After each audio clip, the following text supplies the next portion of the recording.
Body में most abundant अगर आपसे टिश्यू पूछता है तो वो होता है कनेक्टिव टिश्यू, चाहे वो बोन हो, कार्टिलेज हो, ब्लड हो, ये सब कनेक्टिव टिश्यू के ही होते हैं, सब कनेक्टिव टिश्यू होते हैं। और ब्लड जो होता है वो होता है फ्लूइड कनेक्टिव टिश्यू, ठीक है। और मसल टिश्यू में skeletal muscles voluntary, smooth muscles और कार्डियक मसल्स इनवॉलंटरी। याद रखिए कि जो फ्रॉग होता है उसके फोर लिम्ब में 4 डिजिट और हाइंड लिम्ब में 5 डिजिट, और कॉकरोच बिलोंग करता है इंसेक्टा से। बॉडी डिवाइडेड होती है हेड, थोरैक्स और एब्डोमेन में, हेड, थोरैक्स और एब्डोमेन में। इसमें 2 चीज़ें याद रखने लायक बातें हैं। एक तो इनका जो थोरैक्स होता है वो 3 पार्ट में डिवाइडेड होता है। थोरैक्स रीजन, प्रोथोरैक्स, मीजोथोरैक्स और मेटाथोरैक्स। और इनका हेड जो होता है वो ट्रायंगुलर इन शेप होता है। इनका जो विंग्स होता है कॉकरोच का, पहला पेयर जो विंग्स होता है बेटा वो मीजोथोरैक्स से निकलता है। मीजोथोरैक्स फर्स्ट पेयर विंग्स जो होता है वो मीजोथोरैक्स से निकलता है, और सेकंड वाला उसके बाद वाले यानी मेटाथोरैक्स, यानी मीजोथोरैसिक विंग होता है और मेटाथोरैसिक विंग होता है। जो पहला विंग होगा आगे वाला उसको बोलेंगे 4 विंग्स, उसको बोलेंगे 4 विंग्स। और जो बाद वाला होगा उसको बोलेंगे हाइंड विंग्स। जो 4 विंग है यानी मीजोथोरैसिक है वो डार्क होता है, उसको बोलते हैं क्या, टेगमीना, लीदरी होता है। और वही 4 विंग ही हाइंड विंग को कवर किया रहता है। हाइंड विंग जो होता है वो ट्रांसपेरेंट होता है, और इसका यूज कर हाइंड विंग का काम होता है फ्लाइट में हेल्प करना, जब उड़ना होता है उसको। मेलफिजियन ट्यूब्यूल की संख्या होती है 100 से 150, और कॉकरोच में ब्लड वेस्कुलर सिस्टम जो होता है वो होता है ओपन, स्पेसेस में ब्लड बहता है। और यहाँ पर देखने को मिलेगा आपको हीमोलिम्फ, हीमोलिम्फ देखने को मिलता है। इसमें क्या होता है, कलरलेस प्लाज्मा और हीमोसाइट्स होते हैं, हीमोलिम्फ। स्पाइरिकल्स के नंबर जो होते हैं वो होते हैं 10 पेयर, और जो होल होता है उसको बोलते हैं स्पाइरिकल्स।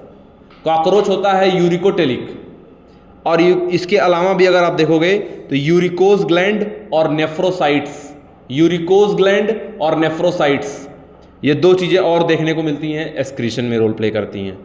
और ओमेटिडिया 2000 हेक्सागोनल ओमेटिडिया यहाँ पे विजिबिलिटी के लिए होता है। हर एवरी आई, एक आंख में 2000, एक आंख में 2000 हेक्सागोनल ओमेटिडिया देखने को मिलेगा। आई होती है कंपाउंड आई, यानी 2 टाइप ऑफ लेंसेज देखने को मिलेंगे। और विजन होता है Mosaic vision. Mushroom shaped gland male cockroach में देखने को मिलेगा, और 2 ओवरी होगी फीमेल कॉकरोच में, और 13 बार इनके निम्फ जो होते हैं वो माउल्टिंग करते हैं। 13 टाइम्स कॉकरोच बैक्टीरियल बीमारी फैलाते हैं। फ्रॉग का जो डॉर्सल सरफेस होगा वो ओलिव ग्रीन होगा, वेंट्रल होगा येलो, और ओलिव ग्रीन वाला पैच वहाँ पर इरेगुलर पैचेस देखने को मिलेंगे। राना टिग्रीना कॉमन फ्रॉग पानी में भी रहेगा, लैंड में भी रहेगा। और फीमेल और मेल फ्रॉग में डिफरेंस होता है। मेल फ्रॉग में वोकल सैक्स पाए जाते हैं, टर टर करते हैं, और फीमेल फ्रॉग में वो अब्सेंट होता है। और मेल फ्रॉग के 4 लिम्ब के फर्स्ट डिजिट में कॉपुलेटरी पैड देखने को मिलता है। और यहाँ पर अगर आप देखोगे तो लीवर आपको देखने को मिलेगा और लंग देखने को मिलेगा। लंग जो होगा वो पिंक कलर का होगा, हार्ट जो होगा वो मस्कुलेचर होगा, लंग जो होगा वो पिंक कलर का होगा, सैक लाइक होगा। और ये होते हैं ureotelic animals, frog urea excrete out करते हैं। एम्फीबिया इनका होगा क्लास, नेक होगा अब्सेंट, प्रॉपर ब्रेन बॉक्स देखने को मिलेगा, ब्रेन क्रेनियम देखने को मिलेगा, 4 ब्रेन, मिड ब्रेन और हाइंड ब्रेन देखने को मिलेगा। और मिड ब्रेन में ऑप्टिक लोब्स देखने को मिलेंगे। याद रखिए कि जो फ्रॉग होता है उसमें लार्वल स्टेज भी देखने को मिलता है, इसीलिए डेवलपमेंट जो हो जाएगा वो इनडायरेक्ट हो जाएगा।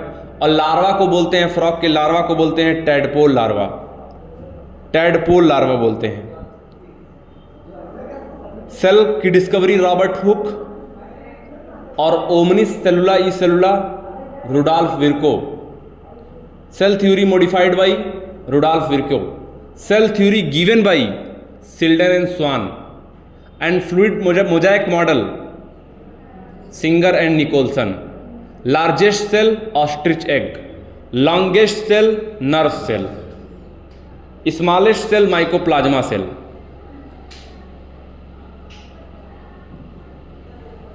और बैक्टीरियल सेल का साइज भी 3 से 5 micrometre. Plasmid certain bacterial cell में होता है और बैक्टीरिया के बाहर की लेयर होती है ग्लाइकोकैलिक्स, उसके बाद होता है सेल वॉल, फिर होता है cell membrane. Glycocalyx slime layer भी हो सकती है, कैप्सूल भी हो सकती है, और तीनों यानी ग्लाइकोकैलिक्स, सेल मेम्ब्रेन और सेल वॉल, ये तीनों मिलकर बनाते हैं सेल इन्वेलप बनाते हैं। और बैक्टीरिया का जो फ्लैजिला होता है वो थोड़ा अलग होता है। फिलामेंट, हुक और बेसल बॉडी इससे मिलकर बना होता है। यूकैरियोटिक फ्लैजिला अलग होता है, प्रोकैरियोटिक अलग होता है। तो प्रोकैरियोटिक जो फ्लैजिला है यानी बैक्टीरिया का जो फ्लैजिला है उसमें फिलामेंट, हुक और बेसल बॉडी देखने को मिलेगा। और राइबोजोम यहाँ पर 70s राइबोजोम होगा, यूकैरियोट में 80s राइबोजोम होगा। Cell membrane model, fluid mosaic model Singer Nicolson ने दिया था। आरबीसी में 52% प्रोटीन, 40% लिपिड देखने को मिलता है, और वहाँ पर इंटीग्रल प्रोटीन भी होते हैं और पेरिफेरल प्रोटीन भी होते हैं। पहले जो वाल बनती है वो प्राइमरी वाल होती है, और एनिमल में ये वाल एब्सेंट होती है, सेल वाल। बाद में सेकेंडरी वाल बनती है, और दो सेल के बीच में मिडिल लैमेला कैल्शियम पेक्टेट देखने को मिलता है। गोल्गी बॉडी कैमिलो गोल्गी ने डिस्कवर किया था। एक्रोजोम हेड भी बनाता है, लाइसोसोम भी यही बनाता है, और लाइसोसोम में हाइड्रोलिटिक एंजाइम्स होते हैं। और टोनोप्लास्ट वैक्यूलर मेम्ब्रेन होता है। प्लास्टिड एनिमल सेल में एब्सेंट होता है, और एल्यूरोप्लास्ट प्रोटीन को स्टोर करने वाला प्लास्टिड है। एमाइलोप्लास्ट कार्बोहाइड्रेट और इलेयोप्लास्ट ऑयल को स्टोर करने वाला है। 9+2 अरेंजमेंट देखने को मिलता है सीलिया एंड फ्लैजिला। बीच में होता है एक्सोनीम हब, कोर जो होता है इनका। और राइबोजोम जो यूकैरियोटिक होता है वो 80s होता है, उसके दो सब यूनिट होते हैं 60s और 40s। न्यूक्लियस जो होता है उसके मेम्ब्रेन होते हैं, दो मेम्ब्रेन, और दोनों मेम्ब्रेन के बीच में जो डिस्टेंस होती है उसको बोलते हैं पेरी न्यूक्लियर स्पेस, 10 से 50 नैनोमीटर। और जहाँ जहाँ वो रप्चर होते हैं वहाँ से होता है न्यूक्लियर पोर, जिसके रास्ते आरएनए और अदर जेनेटिक मटेरियल और प्रोटीन का आना जाना लगा रहता है। बीच में बिल्कुल सेंट्रोमियर होगा तो मेटासेंट्रिक, थोड़ा इधर उधर होगा तो सब मेटासेंट्रिक, ज़्यादा होगा एक लॉन्ग आर्म शॉर्ट आर्म तो एक्रोसेंट्रिक। याद रखना सिलिकॉन की मात्रा ह्यूमन बॉडी में सबसे कम होती है, नेग्लिजिबल होती है, और सरफेस पे ऑक्सीजन की मात्रा ज़्यादा होती है, ह्यूमन बॉडी में भी ज़्यादा होती है। और किसी भी सेल में सबसे ज़्यादा होता है वाटर। फार्मूला है WPNCLI। WPNCLI वाटर सबसे ज़्यादा होगा, सबसे ज़्यादा water. Amino acid substituted methane जैसा स्ट्रक्चर होता है। और 1379 पोजीशन पे प्यूरिन के नाइट्रोजन पाया जाता है, और 1 और 3 पोजीशन पे पिरिमिडीन के नाइट्रोजन पाया जाता है। सबसे सिंपलेस्ट अमीनो एसिड है ग्लाइसिन। कॉनकैनावेलिन ए लैक्टीन होता है, एब्रिनरिसिन टॉक्सिन होता है। कॉनकैनावेलिन ए लैक्टीन होता है, एब्रिनरिसिन टॉक्सिन। विनब्लास्टिन करक्यूमिन ड्रग होता है। और ग्लूट4 का मतलब होता है ग्लूकोज ट्रांसपोर्ट 4। ग्लूट4 का फॉर्मूला, ग्लूट4 का फुल फॉर्म होता है glucose transport 4। Almost all enzymes are protein, majority of hormones are proteinaceous, और कुछ होते हैं जो अमीनो एसिड से डेरिवेटिव हार्मोन होते हैं।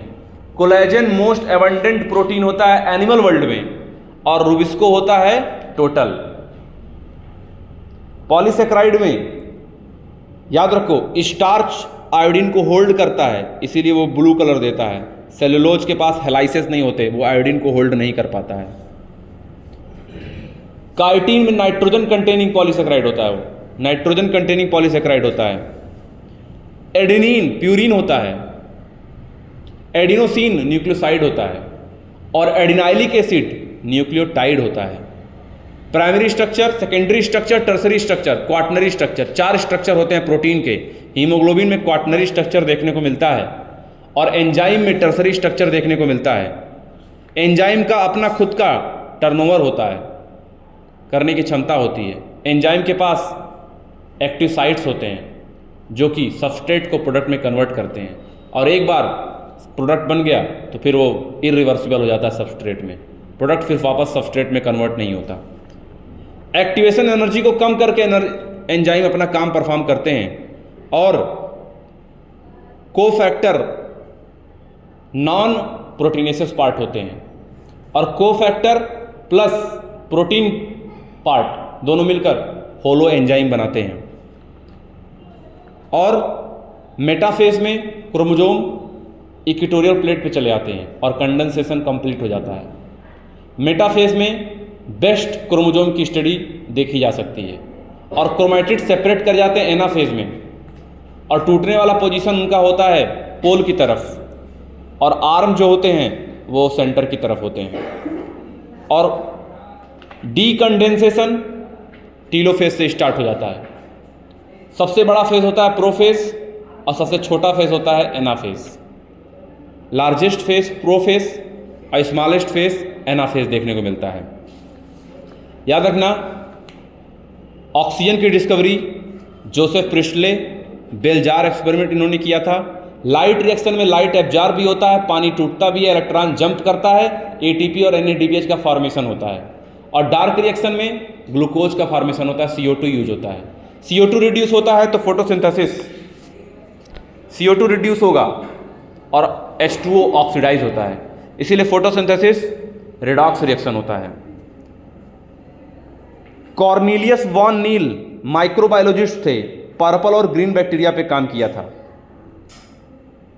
और जूलियस वॉन सैक्स, इन्होंने कहा था कि जो ग्लूकोज होता है वो बनता है प्लांट में और ट्रांसपोर्ट होता है सुक्रोज, स्टोर होता है स्टार्च।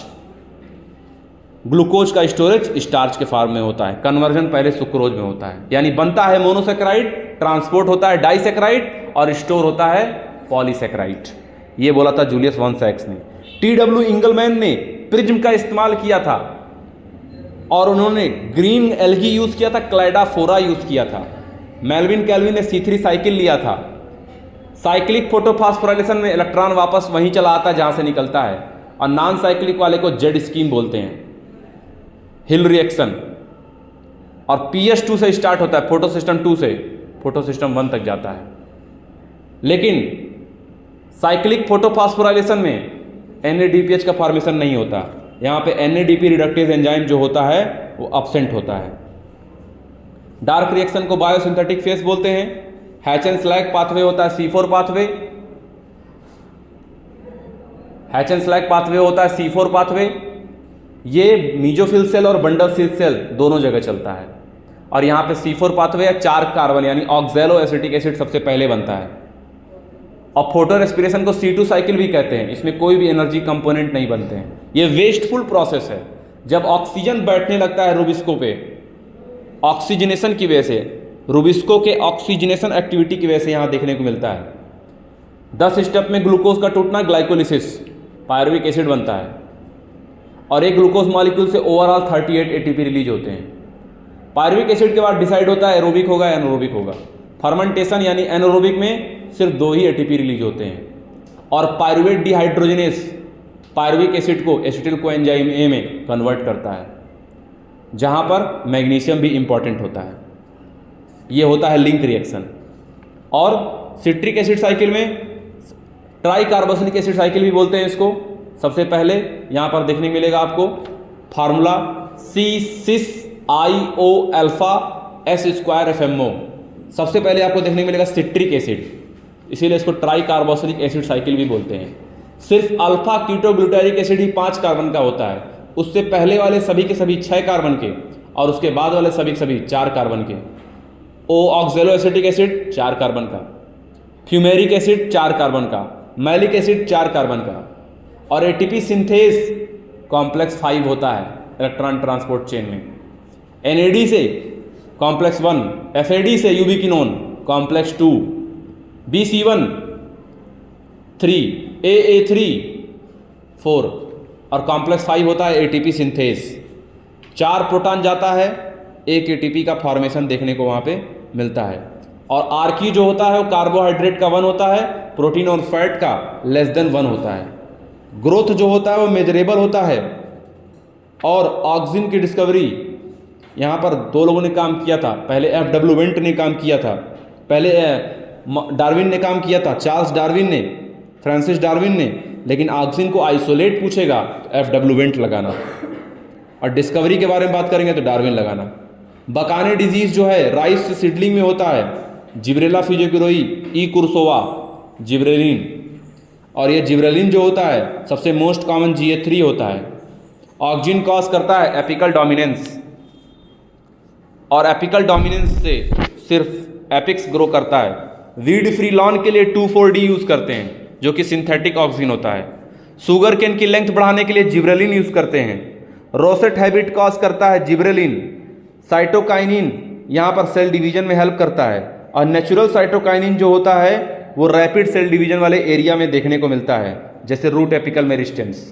साइटोकाइनिन जो होता है वो हेल्प करता है एपिकल डोमिनेंस से ओवरकम करने में। इथाइलिन जो होता है वो हॉरिजॉन्टल ग्रोथ ऑफ सीडलिंग में हेल्प करता है, फलों को पकाने में हेल्प करता है। इथाइलिन जो होता है सीड एंड बड की डोरमेंसी को ब्रेक करने में हेल्प करता है। इथाइलिन जो होता है उसका सिंथेटिक वर्जन इथेफोन अवेलेबल होता है, जो कि फ्रूट राइपनिंग टोमेटो और एप्पल का कॉज करता है। और फ्लावरिंग कॉज करता है फीमेल फ्लावरिंग कॉज करता है कुकुम्बर में, जिससे उसकी मात्रा बढ़ सके, फ्रूट्स की मात्रा बढ़ सके। एब्सिसिक एसिड जो होता है वो इनहिबिटर होता है, प्योर। इथाइलिन भी होता है, लार्जली इनहिबिटर होता है।